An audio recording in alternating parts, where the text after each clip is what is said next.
Welcome to Challenge and Choose Radio. Of course, I'm your host, Chad Butler. With us today, we've got producer Jake. Jake, how we doing? Always awesome. My son Alec has stepped into the studio. Alec, how we doing? Good. Doing well.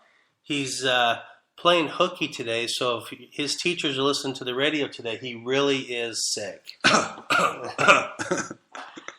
So those of you who are avid listeners know that what we talk about on this radio station is mindsets. How do we get the results we want in life? Well, we do it by understanding why we do the things we do. You know, I can't tell that story enough. Senior in college, studying psychology, I've got 4 classes on human behavior, all taught by the same professor. He probably went to school with Sigmund Freud. The guy was old. The guy had polio as a kid. You know, I mean, how old do you have to be to have had polio? And he had braces on his legs. He walked with a cane. Coolest guy. He knew everything about psychology, it seemed, because he had probably been there since the inception. But he would start by writing on the chalkboard. Now, that's how old I am. We had chalkboards back then. And he would look for his chalk, and he'd write on the chalkboard, "Why do we do the things we do?" And he would say it with this old voice, and he had poor dexterity. You know, his hand kind of shook. But it would take him like 5 minutes to write this thing out. And he'd write it across the entire length of the chalkboard, you know. And so he had to walk down and it took me about halfway through the semester before I truly understood why he was doing it. I had him 4 classes a week. So, I mean, it was constant. Every day I would see it multiple times a day. Why do we do the things we do? So I talk about it repetitively on my show because it took me 6 months of hearing it 4 times a day before I really got what it meant. Why are we doing the things that we do in life? Why do we have problems in relationships, problems with self-image, problems with money, success, feeling stupid or inadequate? Why? All of our life's experiences, or again in psychology, he would teach us about conditioning, is why we have the framework we have in life. It's why we do the things that we do. It's what we believe. So one of the things I want to talk about today is fear. Well, how does fear play into the things that we do? Why are we doing the things we do? Because we're afraid to step into it. Well, I think that fear is one of the main things that hold people back in life and that make them do the things which they do. Some fear either from a kid or now or present or what it was, but fear, I think, is the biggest factor in almost life and everything we do.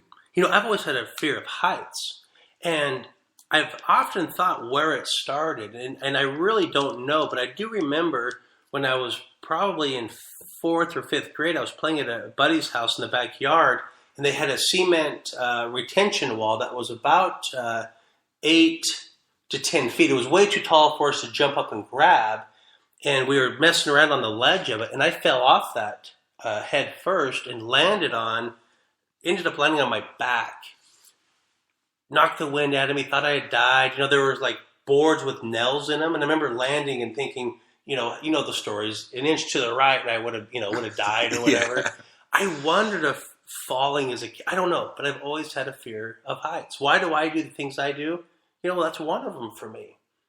I did a workshop, Jake, last week, and one of the people who came talked about a mindset that stems from some fear that I thought was so relatable. The exercise was for the group to write down a mindset that they want to overcome. So he volunteered to share it with the group after we spent some time discussing, behaviors and emotions around our mindsets. And his fear was this. He's an older gentleman and his knees are gone. And they've been gone for a long time. And those of you who have had bad backs or bad knees, you can really relate to how much pain and how limited you are, especially if you're an older, person and it's been happening for a long time. So his life has dramatically decreased because of his limitations, his mobility. That he said, just getting in and out of a chair requires so much work, getting in and out of bed. So you can imagine the quality of lifestyle. Well, this has been happening for a long time. So his fear is this: if I get an operation to correct my knees, he's got stories like Max the dog on the cover of my book. He, as Jake says, he's making tracks in the backyard, running in circles with these stories. So his stories are this: I could die under the anesthesia. So that's worse than me living in pain, right? What if the surgery doesn't work and I'm in a wheelchair? That's worse, right? So living in pain, having extreme discomfort, getting in and out of his chair, car, bed, it sounds miserable. But his fear, he might die. Or he might be in a wheelchair. So the stories that he's telling himself that he's living, those are true for him. Now they haven't happened, but they're true for him because that's what he believes. So as a result, he's not getting the surgery. So I sat down with him. I'm like, okay, let's talk about the fear. The fear is creating stories. What are the stories? We've addressed them. He might die, or the surgery might make him worse. Or debt. He was also saying debt too. Oh yeah, the cost of it. So the idea here is he's living in stories. He's living in stories that haven't happened, and he thinks that they might happen, right? So the idea is this: what kind of stories could be also true? So I sat down with him and I said, listen, I would agree with you that you could die. I mean, he mentioned, I think, who was it that just passed away, the comedian, Joan Rivers? She died, and they think that it might have been over the anesthesia. So this is confirming the risk, right? She died of it. He even brought up Michael Jackson, or he died of, which wasn't really relatable, but in his mind it is. See, he's supporting the fear. So I said to him, I would agree with you that you could die under the anesthesia. That is a possibility. You could also end up in a wheelchair potentially, or have the surgery could be botched. You could be in more pain. Like, those are true. Statistically speaking, not so much, but they are possible, right? Absolutely. So I said to him, what else could be possible? You're in a ton of pain right now. Is it possible that you get the surgery and you no longer have pain? Is that possible? Is it possible that this new body of yours that doesn't have either as much pain, or maybe you have a lot more mobility, what's that going to do to your happiness level? What's that going to do to your ability to do the things that you're passionate about? He's passionate about his garden, his yard, the property that he's on. He's unable to perform a lot of the things he's been able to do in the past, and it's bringing him down. He's depressed. So it's like, I have a mantra that I teach my clients. You can make the hard choice, or you can live in the hard. Right now, he's guaranteed to live in the hard. Fear has such a creative way of convincing us not to do something that is going to better ourselves. We come up with these crazy stories and very creative stories that keeps us from actually stepping into something that might make our lives tremendously better. Tremendously better. It's happened way too many times in my life. I understand fear intimately. I've stepped into fear. I've stepped into that cave where my treasure lies. But I was also the guy that it might have taken me a year or two or 6 months of, convincing myself. Yeah, I mean, you can relate to that. Oh, absolutely. Absolutely. I feel like, especially with fear, it's almost like that all the time. We're probably going to go to a commercial break real quick, but I do want to put a plug. Chad is talking about fear, and he was talking about his fear of heights. But coming up in February, we're going to have a tour. Can you tell us a little bit about that real quick, about the event coming up in February? Absolutely. We're doing it, putting on a 2-day workshop. My wife is going to participate with me. AngelaBarnesButler.com. She's a professional blogger. She's an expert in fear, and she just got such great energy and passion around transformation as I do. We're going to do a 2-day workshop that's going to incorporate zip lines, an obstacle course, a rock climbing wall. We're going to try to implement and create some activity around our fears in life and put some movement to it so that people can appreciate what they're capable of doing. It's going to be a lot of fun. It's going to be a lot of hands-on, a lot of exercises that are going to be applied to your life today. If you're a salesman that you want to have your best year ever, if you're an organization trying to improve your culture and your sales force, this is the place for you. Absolutely. And you guys heard it straight from his mouth. Mr. Chad Butler is going to be doing zip lines, rock walls. I don't know that I'll be doing it. And helping people. I'm going to be teaching other people to do it. Absolutely. But part of that is also facing his fear, because when he is helping people, he is high up off the ground, and he still has to face it. So Challenge and Choose has a lot of great stuff coming up. We're going to go to a quick weather break, and then we'll be back. Live from the USA Network Radio Weather Center, I'm Ty Hunter, and this is a weather warning update. Inclement weather throughout the region, and a weather watch underway, as storms have been reported in the area with the possibility of heavy rainfall, higher wind gusts, and storms. Remember to find your safe place in your home or business during times of inclement weather, as we encourage you to keep it tuned right here for your weather warning updates, updating you on the very latest. Live in the USA Network Radio Weather Center, I'm Ty Hunter. Welcome back to the Challenge and Choose Radio Network. Of course, I'm your host, Chad Butler. We've got producer Jake with us today, and we're talking about the scariest thing in the whole world. Fear. Isn't it amazing what fear can make us do? It holds so many people back in their daily life. Every day of our lives are affected by fear at some level. When I started the my Challenge and Choose business, you got to keep in mind, Jake, I had a really successful 17-year run as a financial planner. Selling that to follow my passion, to do what I think I was born to do, was scary as hell. Like moving to Austin, Texas, leaving 41 years of relationships behind, starting something completely new, having financial success for a really long time, and then putting a stop on it to start something new brought out a lot of fear in both me and my wife. And it was interesting. We understood how to develop wealth. We understood it. We lived it. We had it. And the second we sold that and then started something new where the income didn't just come, it was so interesting how we wasted probably the first 6-8 months spinning our wheels because we were so afraid that it might not work. She would say to me at night in bed, she would wake up just afraid, and she would say things like, well, what else are you going to do if this doesn't work? Like, it's never entered my mind that's not going to work. And now she's making me think about it. Now my fear is spinning, yeah. Right? And it's amazing.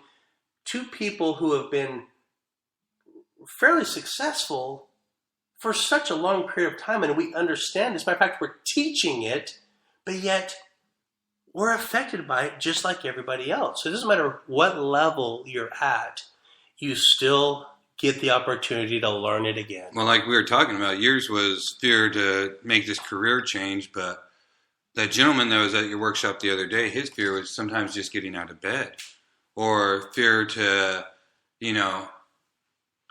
get the surgery because he was in so much pain, and this pain may be bad, but something worse could happen.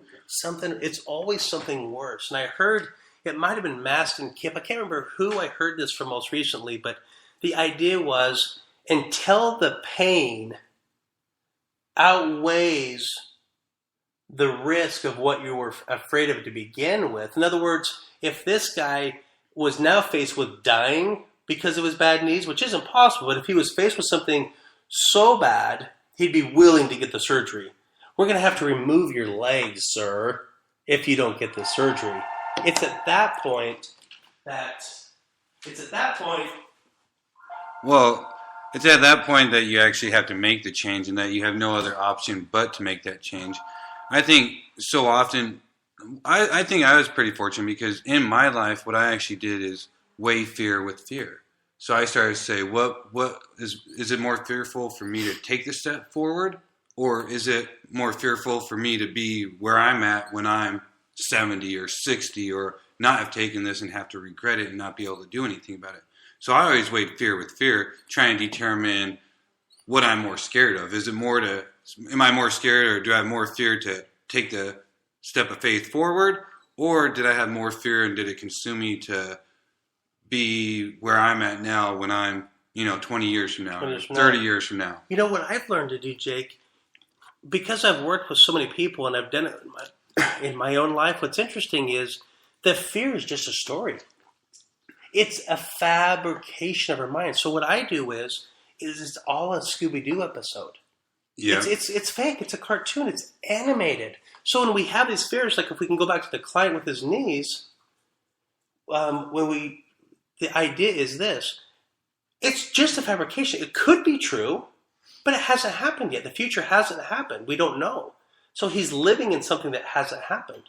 In life, whether it's sales or within our relationships or maybe going back to school or changing careers or getting out of a bad relationship, we're unwilling to do it because the Scooby-Doo stories that are going off in our head, we've believed them. And when we believe them, they don't necessarily come true, but we're living as if they become true, which is the same thing. Absolutely. Or like when we started the radio show, one of your things, what if people don't call? What if people don't listen? What if this? And now the phone's just ringing off the hook, and people are calling in. Who's gonna hire me? Yeah. Are they gonna take me serious? Am I good at what I do? Like, there's so many stories that you can buy into. You can buy into them. So today I want to challenge people. Obviously, challenge and choose. We're challenging our life to choose better outcomes. Do not allow the stories of fear to prevent you. Create a new story. It's the motto again of challenge and choose. New story, new life. Change the story to what you want. My parents moved into a house 37 years ago.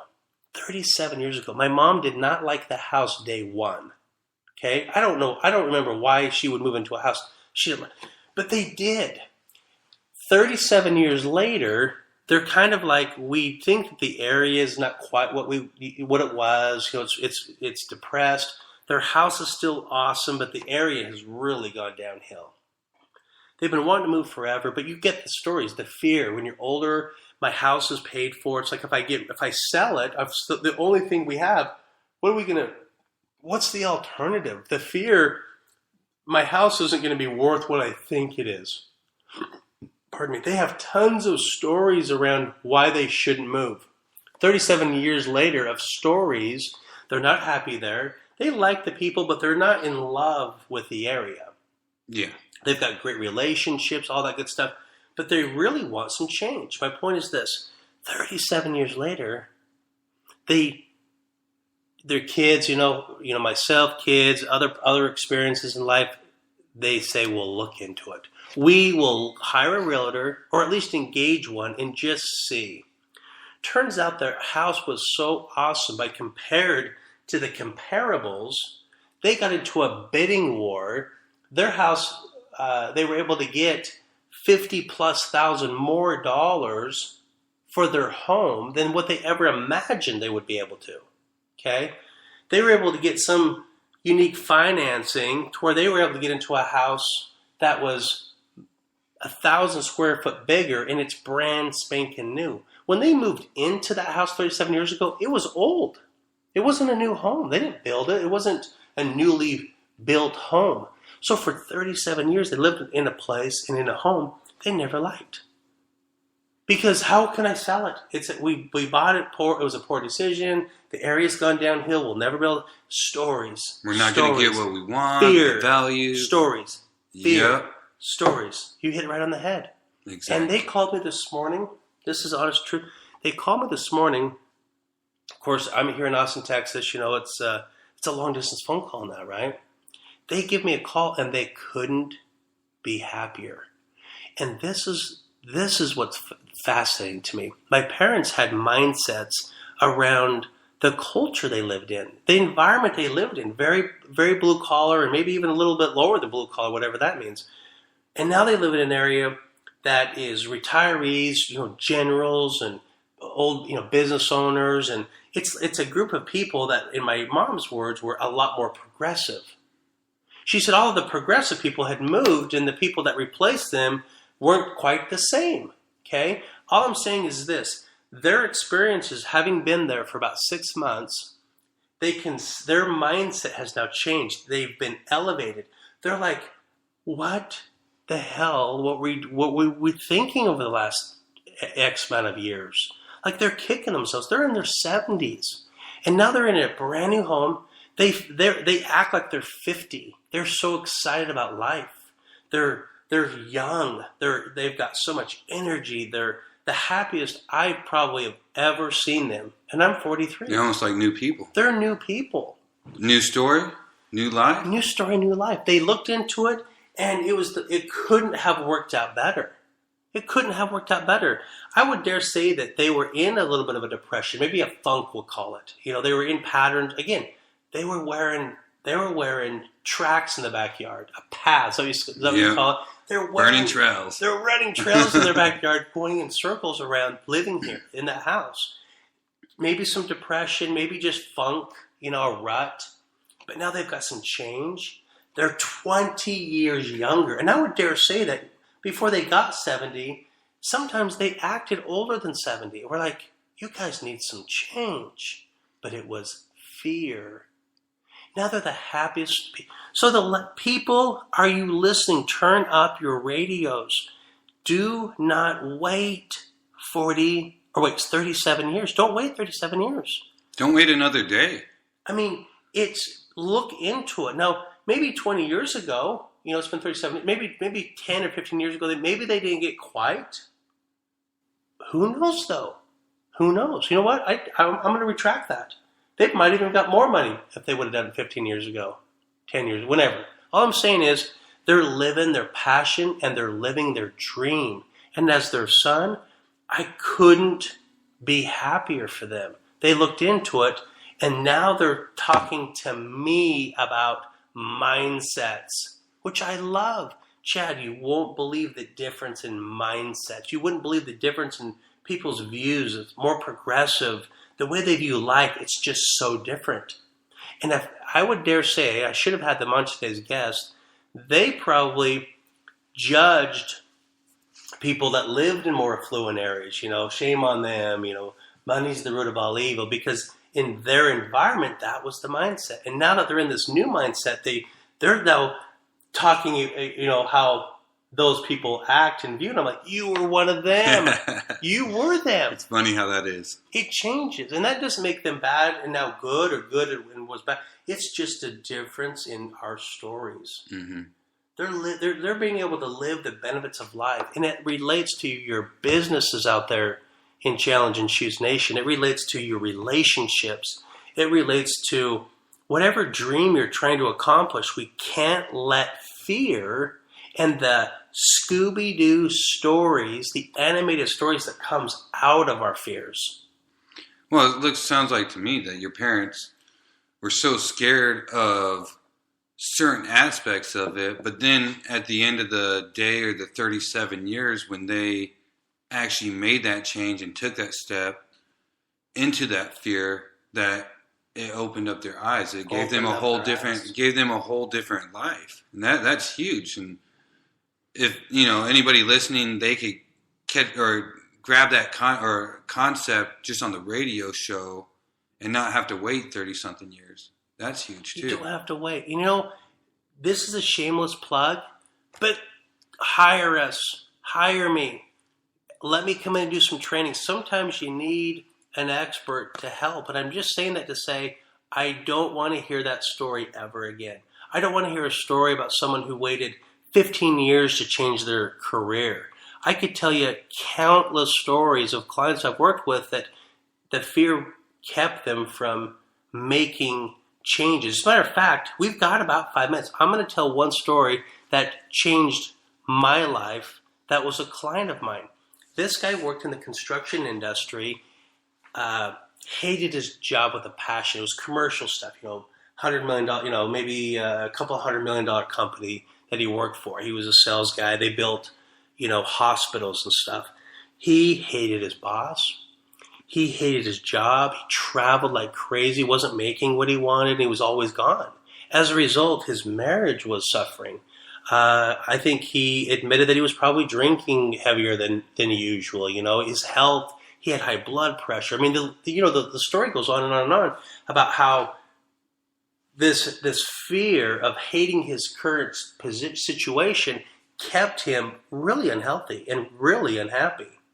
But why wouldn't he? So I'm going to ask you, Jake, the question, why do you think he wouldn't look into something else? What were the stories, do you think, going on in his head?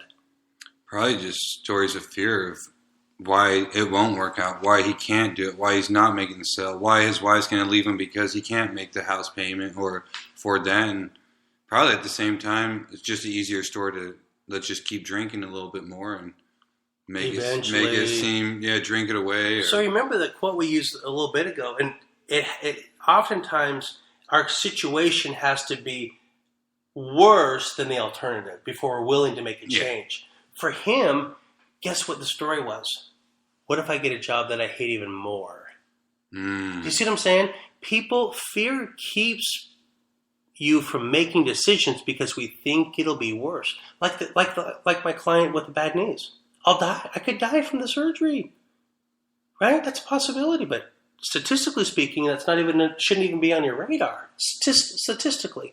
For him, it was, what if I go through all of this and I go to a company and I lose my job? This is a stable company. What if I get a new job and I like it, but what if I get laid off? The economy's not real strong in construction right now.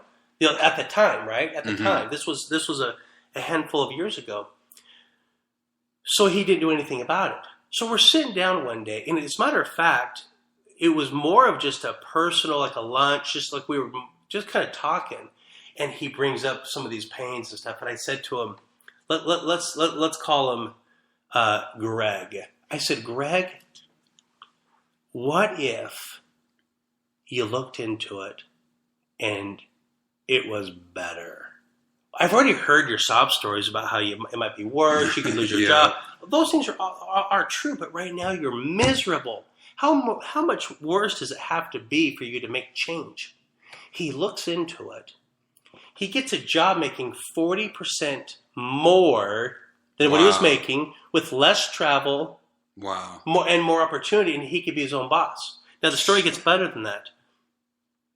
He lets his company know proudly, I'm getting the hell out of here. I've got a new opportunity, less travel, more money, blah, blah, blah, blah, blah.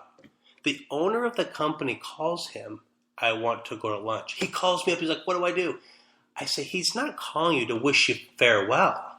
It's the owner of the company. He's not calling you to say, good luck. He wants to know, how can we get you to stay? He ends up getting a 40% increase. They match the offer. They put him into a new division where he's his own boss. He got everything he wanted. He really didn't want to leave the company. He just wanted he wanted some change. He made 40%. I mean, he was making good money. He got a 40% increase. His own department doesn't travel as much, and he's still his office is just down the road. Well, this is a question for a lot of corporations out there. What if your managers or your team leaders have a problem with the mindset or a problem with fear and it's holding them back? How much is it holding back your team? Chad is having a great seminar at the end of February, and I challenge you guys to check it out. Go to the website. Go to the website, challengeandchoose.com, challengeandchoosestore.com. You can check out either one. It's going to be a life-changing event. Subscribe to the radio. Yep, subscribe to the radio. Subscribe to our TV.